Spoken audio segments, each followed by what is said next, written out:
एक बार की बात है। नारद जी विष्णु जी से मिलने गए।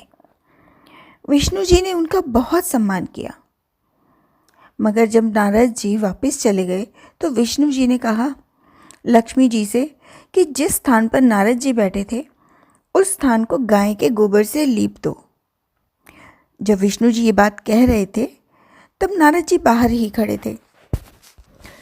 उन्होंने सब सुन लिया और वापस आ गए और विष्णु जी से पूछा कि हे विष्णु जी, जब मैं आया तो आपने मेरा खूब आदर सम्मान किया, पर जब मैं जा रहा था तो आपने लक्ष्मी जी से ये क्यों कहा कि जिस स्थान पर मैं यानी कि नारद जी बैठे हुए थे उस स्थान को गोबर से लीप दो।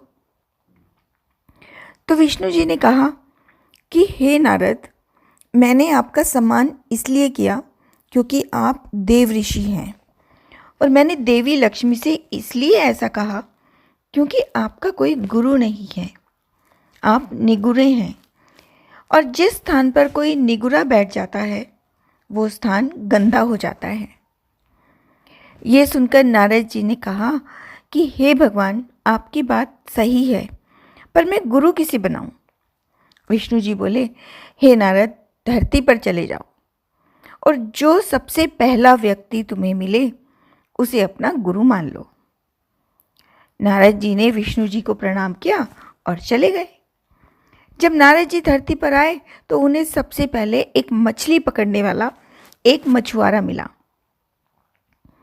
नारद जी वापस विष्णु जी के पास चले गए और कहा, महाराज, वो मछुआरा तो कुछ भी नहीं जानता, मैं उसे गुरु कैसे मान सकता हूँ? अब इतनी बात सुनी और विष्णु जी ये सुनकर कहा कि नारद जी, अपना प्रण पूरा करो। नारद जी वापस फिर से उसी मछुआरे के पास आए और कहा कि मेरे गुरु बन जाओ। पहले तो मछुआरा नहीं माना, बाद में बहुत मनाने के बाद वो मान गया। अब मछुआरे को राजी करने के बाद नारद जी वापस विष्णु जी के पास आए और कहा, हे विष्णु जी, मेरे गुरु जी को तो कुछ भी नहीं आता, वो मुझे क्या सिखाएंगे? ये सुनकर विष्णु जी को गुस्सा आ गया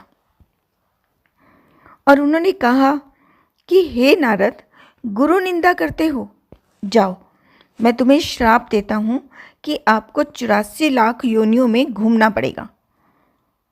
अब ये बात सुनकर नारद जी ने दोनों हाथ जोड़कर कहा, विष्णु जी, इस श्राप से बचने का उपाय भी बता दीजिए।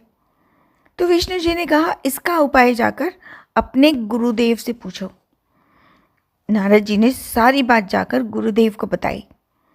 गुरुजी ने कहा, ऐसा करना, विष्णु जी से कहना 84 लाख योनियों की तस्वीरें धरती पर बना दें और फिर उस पर लेट कर गोल गोल घूम लेना, और विष्णु जी से कहना 84 लाख योनियों में मैं तो घूम आया हूँ, अब मुझे माफ़ कर दो, आगे से मैं गुरु की निंदा नहीं करूँगा। नारद जी ने विष्णु के पास जाकर ऐसा ही किया। उनसे कहा कि 84 लाख योनियाँ धरती पर बना दो और फिर उन पर लेटकर घूम लिए और कहा, विष्णु जी, मुझे माफ़ कर दीजिए, आगे से मैं कभी गुरु की निंदा नहीं करूँगा। अब ये सुनकर विष्णु जी ने कहा, जिस गुरु की निंदा कर रहे थे उसी ने तुम्हें मेरे श्राप से बचा लिया। गुरु की महिमा अपरंपार है।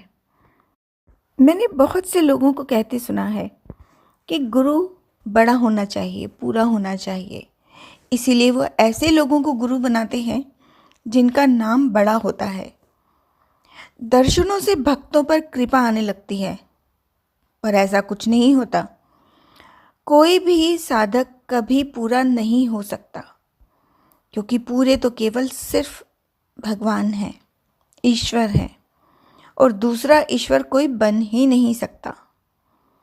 इसीलिए माना जाता है कि गुरु गूंगे गुरु बावरे, गुरु के रहिए दास, गुरु जो भेजे नरक में, गुरु की रखियो आस।